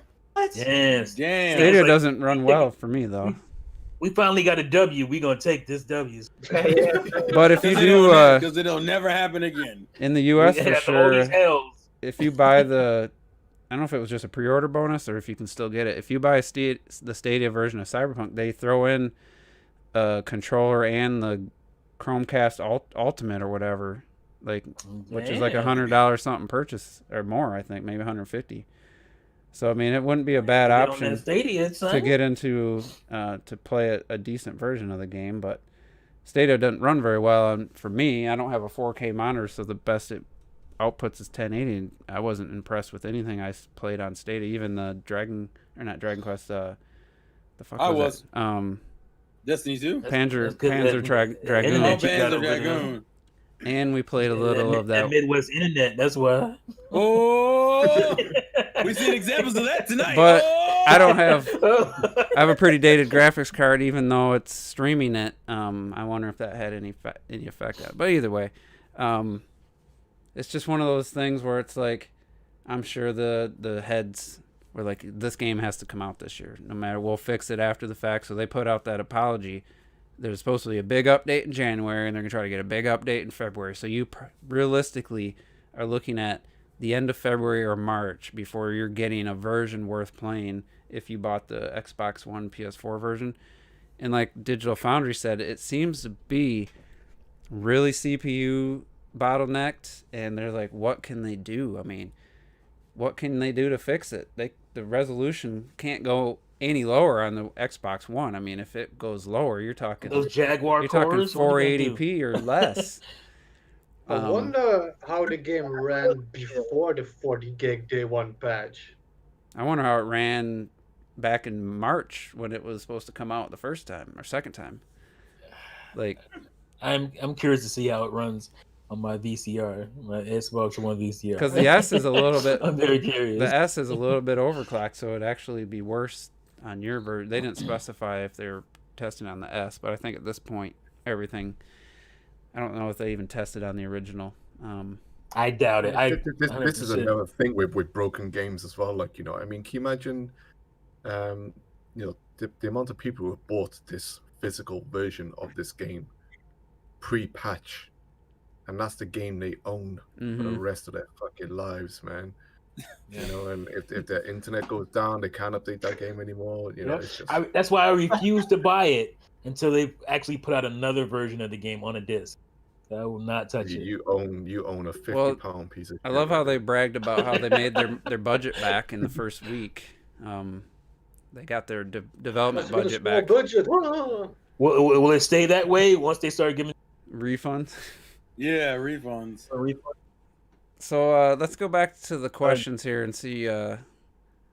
Malik asked, will Cyberpunk end up a bigger letdown than Watch Dogs? We kind of already talked about it's not quite the same situation, but it could end up being one of the biggest letdowns because it was so hyped. It could end up. I think the core game itself is doing as good as it can. It's not living up to the hype. There's no way it could have lived up to the hype of it.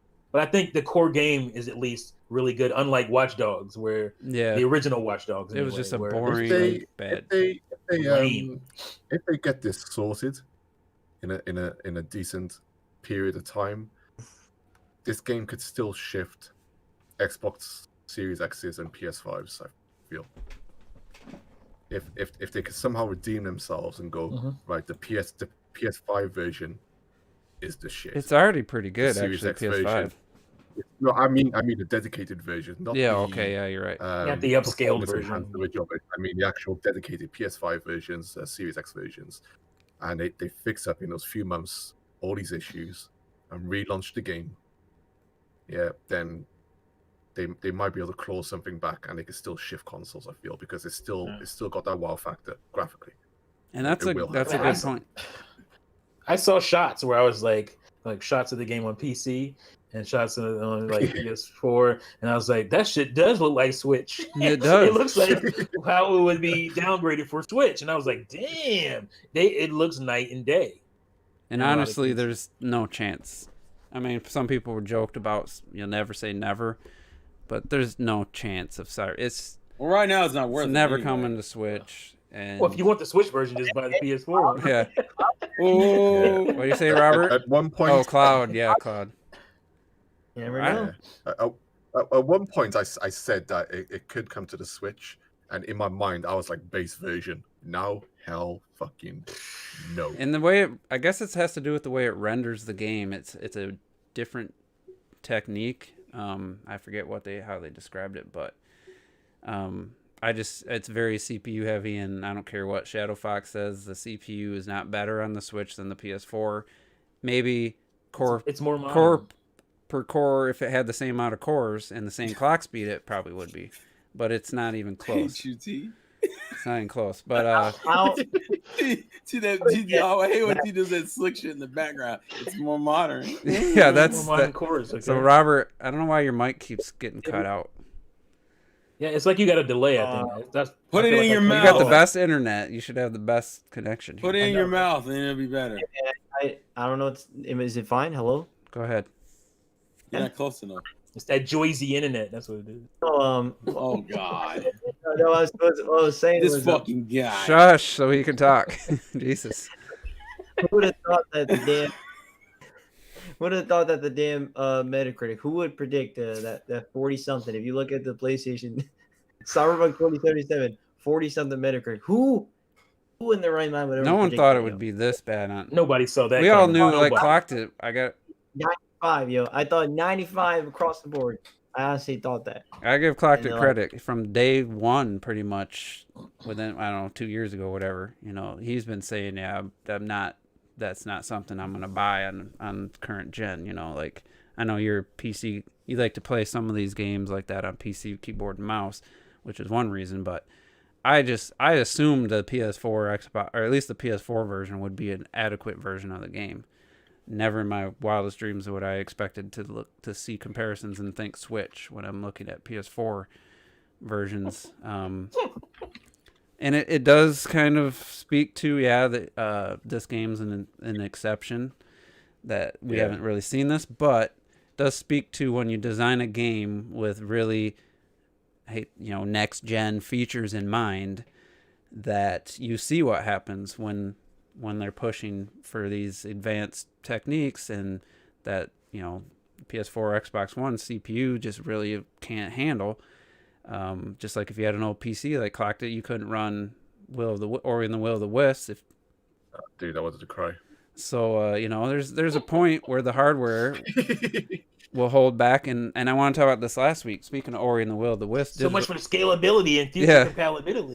because Digital Foundry did he had an interview with the one of the head guys at Moon Studios, and they said basically he admitted that the base Xbox is holding back what they're thinking about doing with their next game. He kind of hinted at he hopes it's just a next gen only, because the base, lowest common denominator, whether it was a Switch or Xbox, does hold back what they want to do or what they can do with the game. And so he was. How do you not know that though? He was excited to. He's a Jaguar CPUs. Like what the fuck? Like he's a mobile tech. Yeah, that wasn't consoles. even Like, advanced tech when it came out. Like, right. They've done really impressive things. Like somebody said, Red Dead Redemption 2 runs on current gen and blows away Cyberpunk in a lot of ways. But it's not a big, huge scale city. It's a different. Yeah, it's not the same type of game. So I'm just thinking. I'm kind of thinking like Doom Eternal and Immortals. Like I'm thinking these might be the last AAA multiplats we see on this current Switch. I mean, maybe get one more, two more maybe. But once they start going all in, Switch Pro, man, designing exclusively for PS5, Xbox Series X, PC, I just don't see the Switch getting, any more like these games moving forward in the next year or two. So, and I wouldn't give a shit if Nintendo dropped some legacy games, some new releases on their legacy. Like I'm perfectly fine with the Switch being a Nintendo box here on out, as long as Nintendo would bring back these franchises. What? What? I said, fuck you crying about? You just got Pokemon Sword and Shield. Looks great. Fuck you.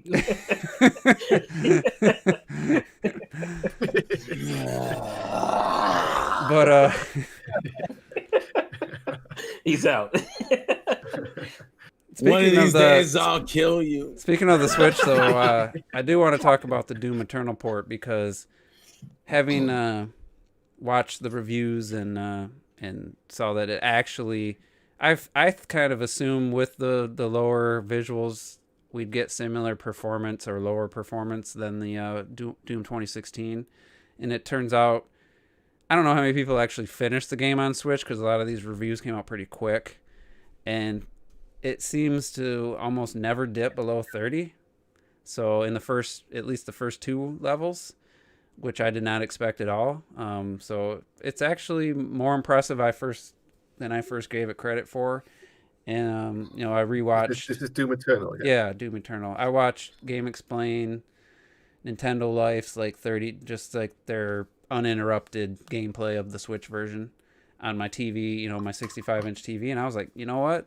It looks a lot better than I initially thought it looked. Looked better than that first trailer. From what I've seen, they've I think they've been quite clever with what to focus on. I think like in some cutscenes that I saw, it looked absolutely fucking incredible. And then like in like more open areas where the battles are just fast and stuff, that's when a lot of stuff is toned down.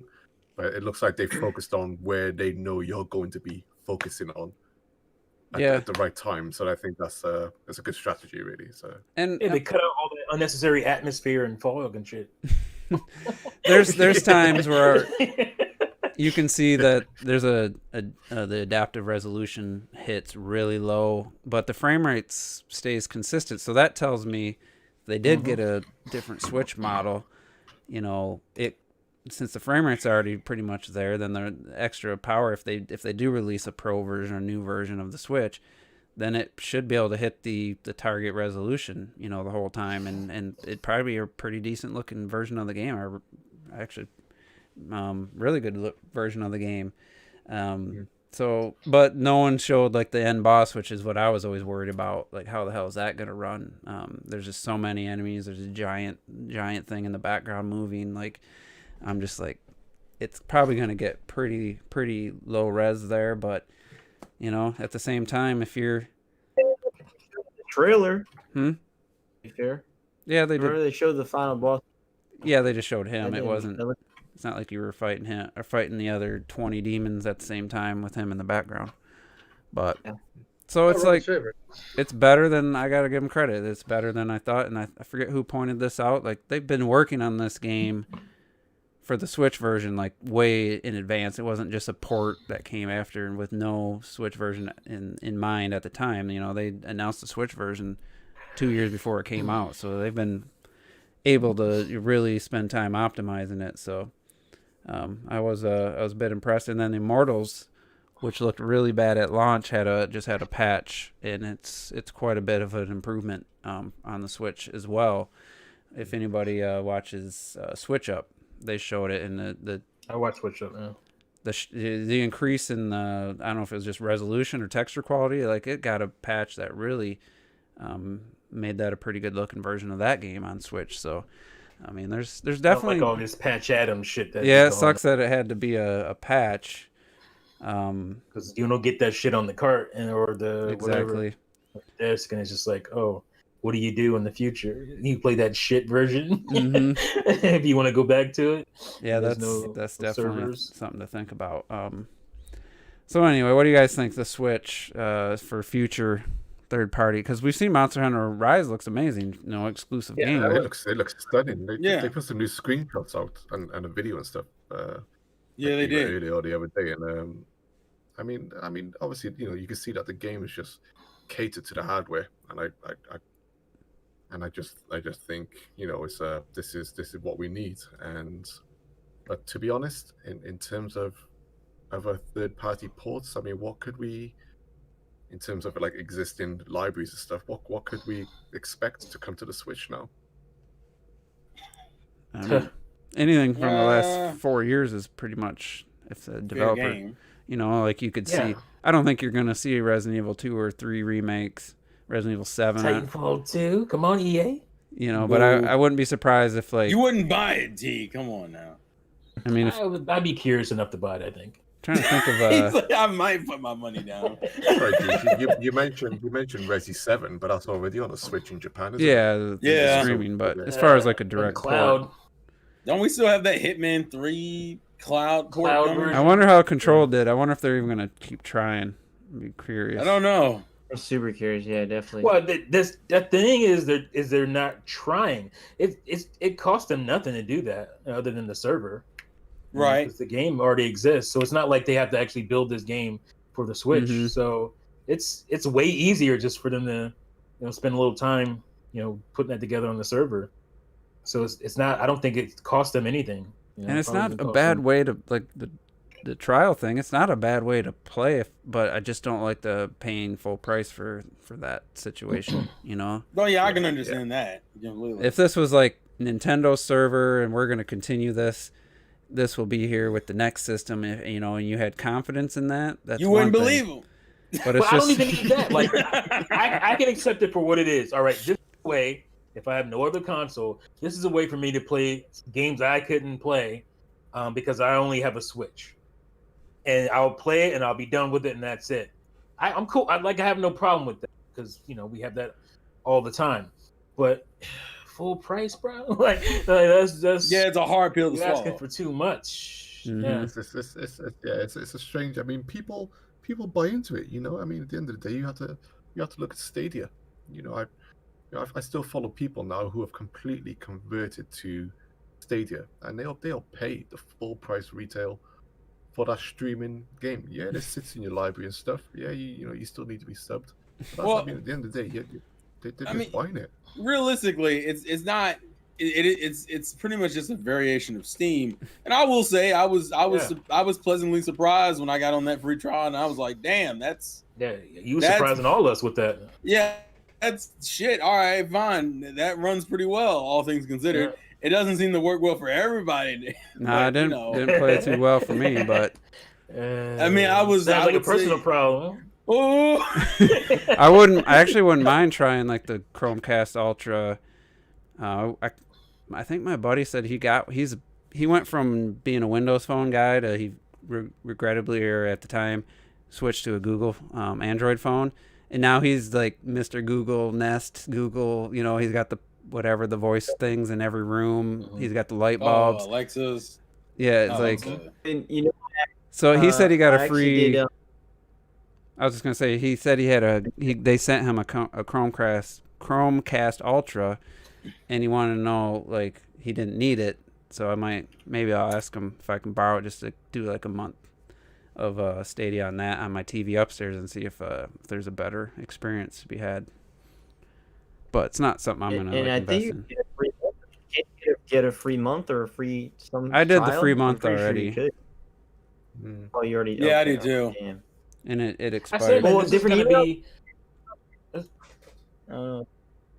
This is gonna work for a lot of people. I said that like my friend, my homie, like he plays video games, but it's like he has no console allegiance. There's only a certain amount of games he'll play, and for somebody like him, you know, streaming the game is a great option for him. He didn't care about having games all over his crib and all. Like he would rather not have this stuff. You know, Yeah.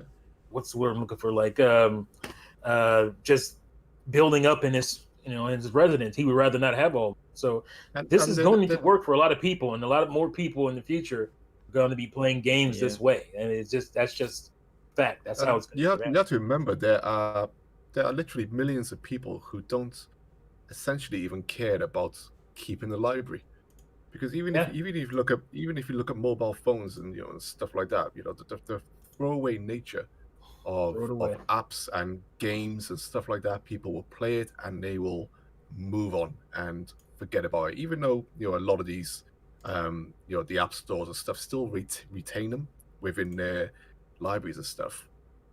It's almost like they never existed once they're done with them, and there's people are absolutely fine with that. It's at the end of the day, some of us aren't fine with it. I can't deal with stuff like that, but I think it just goes to show that the market is now so optional in what people can want, as long as it keeps its balance. I think that's all I care about. As long as the options are always there for everyone, and not one option overwhelms the other one. Exactly. To the point they're still making vinyls, right? Yeah. So even to this day, they still have vinyl records you can buy. Which I buy. Huh? Which I buy. Some people swear it sounds better. I mean, you still buy your vinyl, so. I also I played. I remember I said to you guys in the hangouts where I was playing. It's crazy to just go on your phone. I boot up the Stadia app and I just boot up Immortals. It just comes up immediately. Boom, Immortals, and I'm playing Immortals. There's no lag. It just works. It just works. Like Howard said. Cool. It just works. And but like the thing is, obviously it's all touchscreen based. So if you have one of those little side things that kind of like Joy-Cons, could probably use that or something.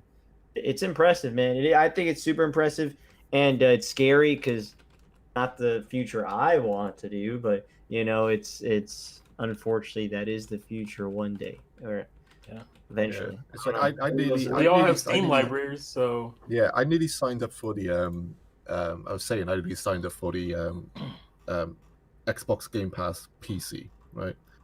because it was I have it was that like currently. £1. Yeah, it was like £1 for the trial and stuff, and I wanted to play Wood of the Wisp, and there were some other things I wanted to play.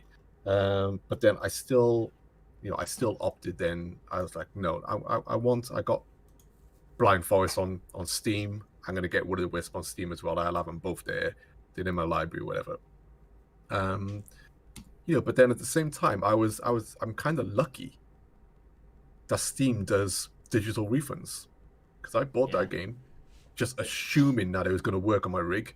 I thought it's going to work. It's not going to be perfect, but it's going to work, and it just didn't work. Whereas if I had done Game Pass for that £1 for the trial and stuff, I wouldn't have felt like I had wasted my money, because essentially then I was trialing it, and to see if it would work on my PC or not.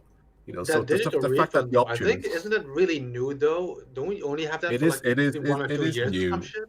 Yeah, it is new on Steam, and Yeah. but it's there, and they've refunded me, and I mean, this is a whole nother discussion, but that's something that needs to be completely fucking standard across the whole. Yeah, I agree. Well, I think it needs to be legally, standard to offer. I think I don't know how it works, but I think don't do it at all. I think if you would add Game Pass Ultimate, I think that comes with the cloud streaming stuff. I'm not sure if Ori's part of that, where you could have played Ori, streamed it, and played it at its highest quality. Right. Instead of having to have your computer run it. But I'm not sure which games are included or how that all works. Their xCloud thing. Yeah. I don't know if that's might Well, look into it. Because your xCloud is the TV and stuff. They're gonna have TV apps. Like Microsoft's just trying to be everywhere. That's their big thing. Because I thought about trying it and getting just seeing what it was like on my phone. Because they do have those nice controllers, but it's like $130 for this Razer controller that basically turns your phone into a Switch, and it looks really cool and stuff. But I was like, man, I don't know how it would work. They've already gone around Apple's blockade, haven't they? Microsoft. Yeah, they with the but like they had to go. Forget. I don't know. With the browser-based version of xCloud or whatever. Right. Yeah. I think in this case for me, I ran out of. I wanted to play a game, and I ran out of options that were available to me at that moment. So it was on. I mean, Ori was on sale on Steam at £12, which is a fucking bargain for that game. Mm-hmm. I didn't want to get the Switch version because it wasn't on sale. It was still, its full digital retail price. Was it 40 or 30? And then it was a chunk. It was a good amount of money. And then if I wanted the physical version, that was still triple the price of the Steam version. So then the fact that the Steam version didn't work for me because my PC was a thing, I wanted to play this game. I didn't want to pay the Switch price. So then my only other option, as I didn't have an Xbox, was to look into streaming and or just look into just other forms. And it's just the position I was in at that time. So I think it shows at least for me that I'm still kind of confirms to me for myself that I'm still willing to follow the games where I need to follow them, regardless of, even if it's buying it on a type of purchase that I'm necessarily against for myself when it comes to streaming and paying a full price for something like that. That's the problem. I'm still kind of open to it. That's the problem with Stadia, like somebody said in the chat, is like you have to pay full price for these games and pay $10 a month to have the 4K Stadia, whereas Microsoft has, it's not as big of a selection of games, and it might not have the game you're looking for, but if their xCloud includes everything on the Game Pass, that just adds to the value of Game Pass for some people. But at the same time, it doesn't offer every single game. Like Cyberpunk's not on there. It's on Stadia. You have to buy it, but if you have Game Pass, you don't have Cyberpunk on there. You probably will someday, but so there's pluses and minuses to both approaches. But at the end of the day, I was like, I could never see myself buying, quote unquote, buying a streamed game. Like, it's one thing to download it and trust that Steam's going to be in business so I can keep downloading if I need to. It's another thing to have that sitting on a server somewhere with your access could just disappear at any moment, and you never know. Why not buy movies on YouTube? Yeah. Like, No, that's a good one. But movies tell on me- YouTube aren't $20 per movie though. Yeah, but Might be. some of them Could be. He does say Ori is available on xCloud, so I don't know, not try 5. the Xbox Ultimate trial and just see how the streaming works. I mean, if you like the game, you can that can confirm for you to buy it someday when the price is right physically or something. But That's kind of why I was originally going to do the Game Pass version of it. I would still feel compelled to own the game if I loved the game, then, which I knew I was going to love the game anyway. But it was a cheap option for me to, first of all, to see how well it ran on my PC and stuff, but just to play it. And then I mentioned the other day I saw it on Steam for sale, but I bloody missed the sale. But then it came back on, and that's when I snapped it up. I was like, right, let's fucking go. But yeah, anyway, What game? it's various. Will Will o' the Wisp, still sorry. Yeah, Will of the Wisp. and then the one thing about, even if you're buying it on PC, like I told Robert, I think you bought Flight Simulator just off Steam. Yeah. And I was like, why didn't you buy it on the Microsoft Store? That way, if it someday makes it to the Series X or something, I mean, you have the option to play it elsewhere, and so stuff like that just didn't cross my mind. I have most of the, like, I have Orion through the Microsoft Store. I have Tell Me Why through the Microsoft Store. But here I am with Flight Simulator on Steam. I don't know why. it's not It just announced for, happened. yeah, it hasn't been announced for Series X. I think it will come, but that was part of the reason Well, they announced it at the Game Awards. Remember at the Game Awards they did the trailer. I didn't watch the whole Game Awards. They announced it. They did the trailer. When's it coming? Yeah, For it's coming. next They year. I didn't remember give it. like specifics, Mm. but it is coming. So Yeah. that's for me. I was looking at Ori and the Will of the Wisp physically because I knew I was gonna love the game. I have the first game on Steam, but I'm like, well, if I buy it physically, then I'm tied to my Xbox One S. I can't play it anywhere else. But I bought it on the Windows Store, and I played probably half the game on my PC and then half on the Xbox. So it was like I have that option, and it looks significantly better on the PC version. So that's why, but I split about 50-50 either way. So that was a reason not to buy the physical version. And I paid Talking full about price. Ori still? Yeah, talking about Ori, I paid full Yeah, price. like the physical Switch version box set. God damn, that's sexy. And I think there's a Yeah, regular. I saw those in Walmart. I saw those in Walmart yesterday, actually. Will the Wisp and Blind Force. Yeah, I think there's a Yeah, regular, and some cheaper other version. shit. Not Ones just. are incredible looking. I was very tempted, but I was like, nah, if I'm gonna get it, I'm gonna wait. Let me see if Best Buy has just like the base Switch. I want that Yeah. shit just for collecting purposes. I have Oreo on Steam and shit, and the second one I'm gonna buy it on Steam too because I like the achievements. But Yeah, fuck, $40. man, that vision is so sexy. $40 I on love- Switch. So much, I definitely want to. Oh, I saw it at $29 on Walmart. That's crazy. Well, Walmart's For $10 Switch? cheaper. Walmart's always $10 cheaper than Best Buy. Oh, that would explain. But they don't advertise it on their website. You have to go in store.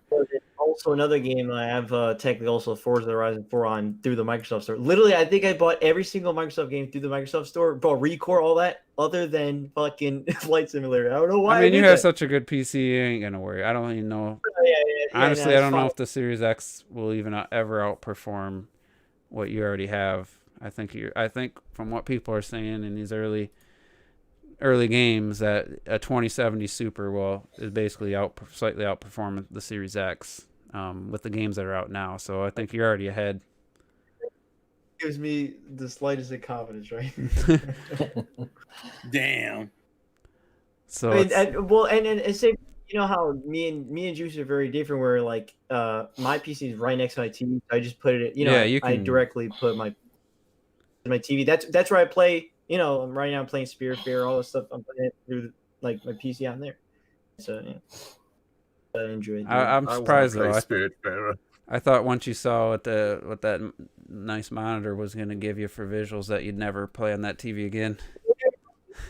it is cleaner. It is cleaner on the monitor. But dude, I want to recline on here. See this big. Look at this big. You're not gonna see it. You're not gonna see the whole screen. You can't move that chair over to your computer. That big ass Avatar TV. You can see the real time ray tracing of the. You know what they say about guys that big televisions, don't you? They go blind at 40. I mean 35. I'm going blind.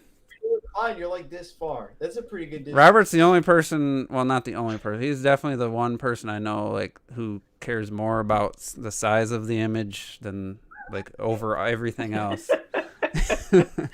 Like I honestly think you could buy a $200 projector and put it on your brown wall and be all washed out and you'd be like, look how huge it is, 150 inches, like it's huge, and play your games on it. Big. I was trying to play. Yeah, I mean, with Robert, size matters. Last night Jesus Christ. I installed Gears 5. I was just gonna wait till I got a Series X. It's 40 gigs off the disc and 70 gigs off the update, but I was playing on my 92-inch, and my projector's 5 years old now. And it's never made as a gaming projector. It's a home. Movies look great, but playing Gears 5 on Xbox One S, it just looks flat. It's just like it just is not the way to play. Even though the Dolby Atmos surround sound, everything going on, it's just not a great way to play. It's always felt that way. I wanted it when I first bought my projector. I was like, oh man, I'm hooking my PC. I bought a long HDMI cord. I'm hooking my Xbox or Wii U, everything up to it. And I did, and I'm just like, can't do it. Can't sacrifice the image quality and the response time for the size. But anyway, we're about running out of time here, and for whatever reason, the stream health keeps going to poor, excellent, back to poor, back to excellent. I probably need to reset my router. It's like the American economy right now. Yeah. Topical one. I'm good. One game. At least Retro's not 8-bit today, Yeah, I mean that's one thing. The quality looks good on everybody's camera. Robert's the only issue we have is your mic gets cut out as soon as somebody sneezes or whispers. It cuts off your mic. You sure it's not me like going. Oh, stop. No, it's every single time, no matter who makes a sound. I'm gonna burn that keyboard. Yeah, you always get. You sure? Because I usually I'll have to play back. I'm curious as to what you guys mean. You have to watch it because your lips will be moving and nothing because somebody's you gotta get barely as close as you can, making a noise. You gotta get close to your mic. You gotta get close to your mic.